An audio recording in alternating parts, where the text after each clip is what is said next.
पुण्याची वेगळी राजकीय परंपरा जपणारा हा वाडेश्वर कट्टा आहे आणि दिवाळीनिमित्त आज या कट्ट्याचं आयोजन करण्यात आलेलं आहे।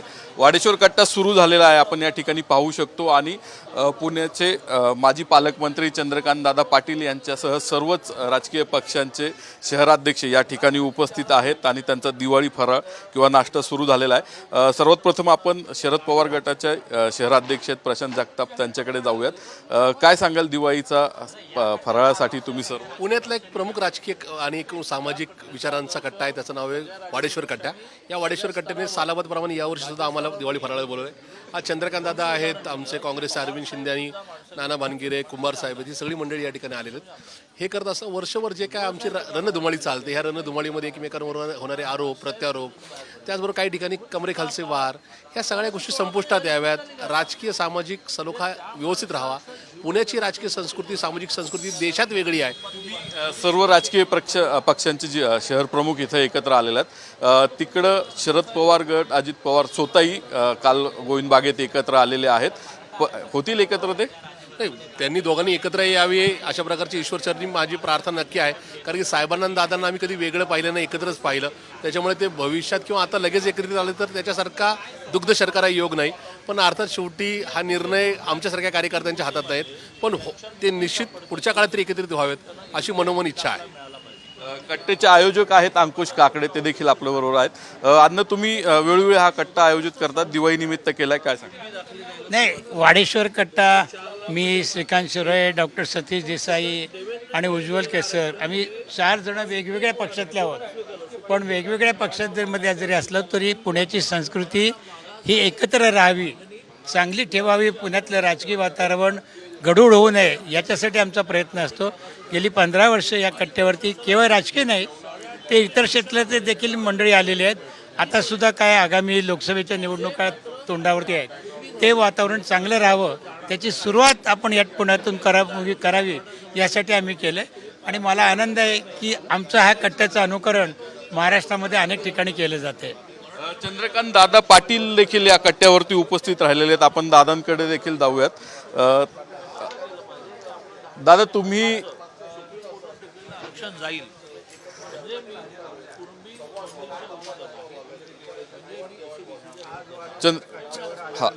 दादा तुम्ही काय सांगाल? तुम्ही दिवाळी कट्ट्याला इथे उपस्थित राहिलेला आहात सर्व। दिवाळी कट्ट्याच्या निमित्ताने मी असं म्हणेन की महाराष्ट्राच्या राजकारणाची एक परंपरा आहे, ती गेल्या काही दिवसात खंडित झाली आहे आणि शिव्या शाप हा शब्दही अपुरा पडेल अशा प्रकारचं एका अर्थाने कानाला बरं न वाटणारं, कुटुंबामध्ये चॅनलवर एखादा माणूस बोलत असताना हे बंद कर रे आता काहीतरी बोलेल अशी स्थिती जी आली, त्याला हा पुण्याचा जो सर्वपक्षीय कट्टा आहे, वातावरण दूषित सर्वपक्षीय कट्टा आहे, तो मार्गदर्शन करेल। वातावरण दूषित झाले, पण तुमच्यावर म्हणजे तुमच्या पक्षावर आरोप होतोय, तुम्हीच सगळा राजकारणाचा चिवडा केलाय।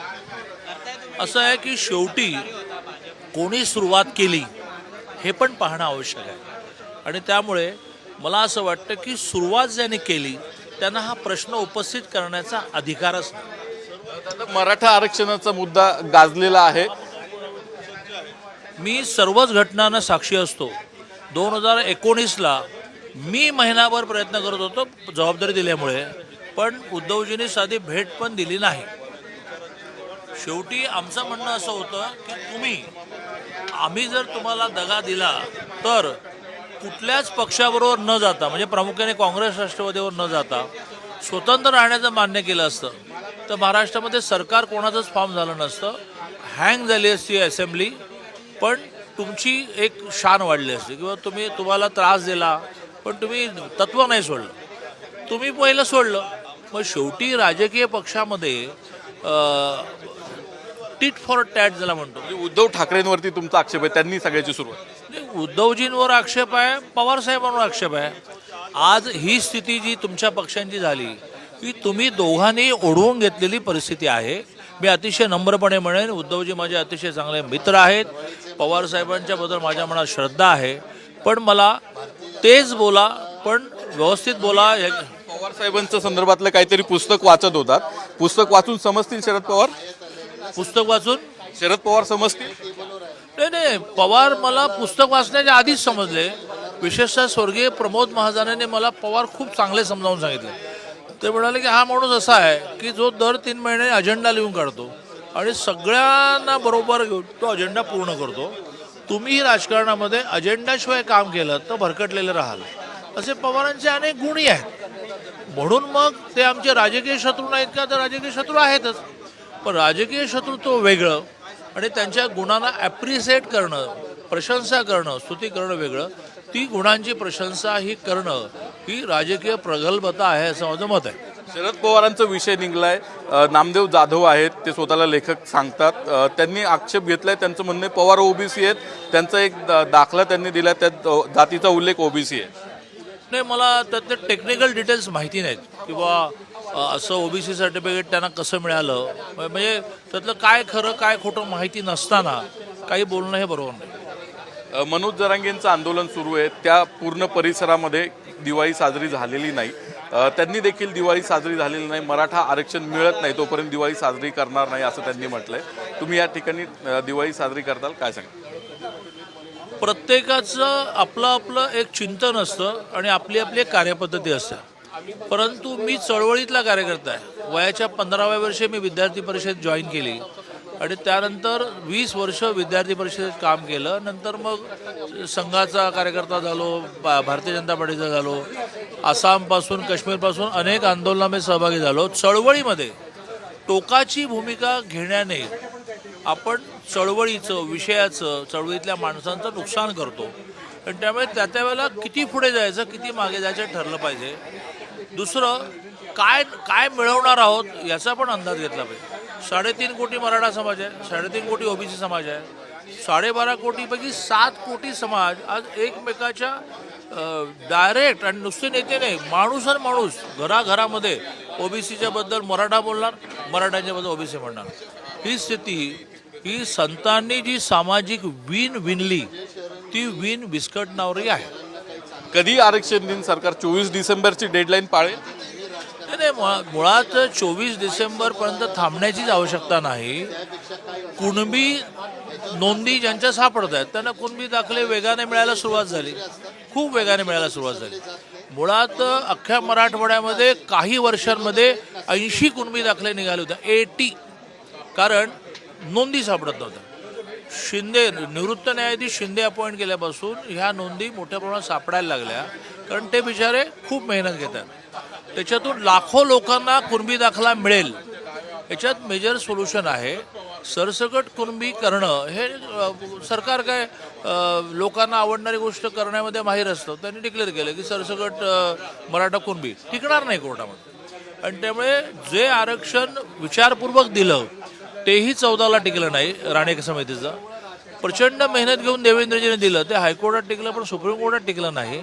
आणि त्यामुळे तो जो सर्वे आहे तो तमिळनाडू स्टाईलने आता खूप डिटेल करावं लागेल, त्याला वेळ लागेल. तोपर्यंत 10% आर्थिक मागासांचं आरक्षण हा बेस्ट उपाय आपण तात्पुरता का होईना अवलंबला पाहिजे. आपलं वेगळं मराठ्यांचं आरक्षण मागत असताना, आपल्या कुणबी नोंदींवर सर्टिफिकेट द्या असं म्हणत असताना, ज्या 10%मध्ये 8.5%, 9% मराठा समाजाला मिळते, हा 3 वर्षाचा रेकॉर्ड आहे, त्याच्याकडे आपण दुर्लक्ष का करतो. आणि कुणबी झाल्यानंतर, SCBC झाल्यानंतर ते मिळणार नाही, कारण त्याची तळटीप आहे की जातीचं आरक्षण किंवा अन्य आरक्षण मिळणाऱ्यांना 10% आर्थिक मागासामध्ये अर्ज करता येत नाही. दादा, तुम्ही मंत्रिमंडळ उपसमितीचे अध्यक्ष आहात आरक्षणासंदर्भातले. काय स्थिती आहे? बऱ्याचदा बैठका झालेल्या नाहीत असा एक आक्षेप घेतलेला जातोय. आणि दुसरा प्रश्न की सुप्रीम कोर्टात किंवा केंद्र सरकारने आरक्षण द्यावं अध्यादेश काढून. बैठका दर मंगळवारी होतात. 2 आठवड्यापूर्वीच्या बैठकीला उपसमितीचा अध्यक्ष मी असतानाही मुख्यमंत्री महोदय म्हणाले मी पण उपस्थित राहतो. इतकं त्या मराठा आरक्षण, मराठा सुविधा उपसमितीला वेटेज आहे. 50%च्या वर देण्याचा विषय नंतर येईल. आधी मराठा मागास आहे हे सिद्ध करावं लागेल, जे हायकोर्टाने मान्य केलं होतं, सुप्रीम कोर्टाने मान्य केलं नाही. त्यामुळे पहिला एक्झरसाइज सगळ्यांनी इनपुट दिले पाहिजे की मराठा मागास आहे ते कोर्टात टिकवायला लागेल.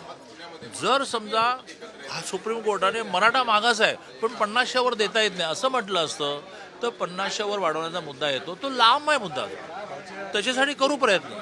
पण पहिला प्रयत्न पुन्हा एकदा गायकवाड कमिशन फेटाळल्यामुळे नवीन कमिशन अपॉइंट करून खूप तामिळनाडू स्टाईलने सॅम्पल्स वाढवून त्यांचं म्हणणं की तुमचे सॅम्पल्स कमी पडले, कारण आपण एका पंचायत समितीमध्ये एक कुटुंब घेतलं होतं. त्यांचं म्हणणं की सॅम्पल्स वाढवा, तर ते वाढवून पहिला मराठा मागास ठरवूया, तर मग 50%च्या वर जाण्याचा विषय येईल. दादा, काल गोविंद बागेत अजितदादा पवार गेले होते शरद पवार साहेबांच्या घरी दिवाळी स्नेहभोजनासाठी. आपल्याकडे ते नाराज आहेत अशी चर्चा आहे अजित पवार, आणि ते जातील तिकडे. नाही, मला याची माहिती नाही, कारण पवार कुटुंबाचं एक वैशिष्ट्य आहे की त्यांच्या पोटातलं ओठावर येत नाही. ते त्या अर्थाने पॉलिटिकली मॅच्युअर्ड आणि धूर्त आणि हुशार लोक आहेत, त्यामुळे त्यांच्या पोटात काय आहे असं सहजासहजी बाहेर येत नाही. अजितदादा नाराज आहेत? मला वाटत नाही नाराज आहेत. ते आजारी आहेत. डेंग्यूमध्ये माणूस अशक्त होतो तसं अशक्त झालेले आहेत. अशक्तपणा माणसाच्या शरीरात असलो की त्याला उत्साह नसतो, तसा उत्साह त्यांना नाही आहे. पण नाराज वगैरे नाही आहेत. आणि नाराज एका कुटुंबातले रक्ताचे जे पती पत्नी मुलं ती असतात, म्हणून काय ते कुटुंब सोडून बाहेर पडत नाहीत. दादा, जरांगे पाटलांनी जशी दिवाळी केली नाही तसं कोल्हापूर जिल्ह्यामध्ये राजू शेट्टींनी देखील दिवाळी केली नाही, शेतकऱ्यांनी दिवाळी केली नाही. ऊसाचं आंदोलन चालू आहे. मी पुन्हा पुन्हा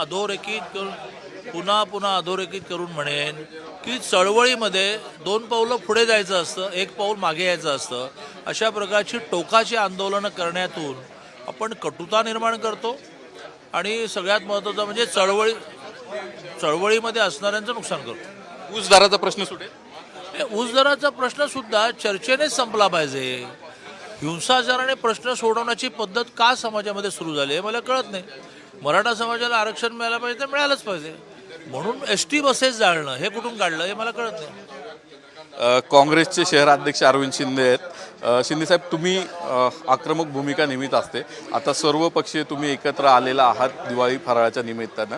कार्यकर्त्यांना काय सांगाल?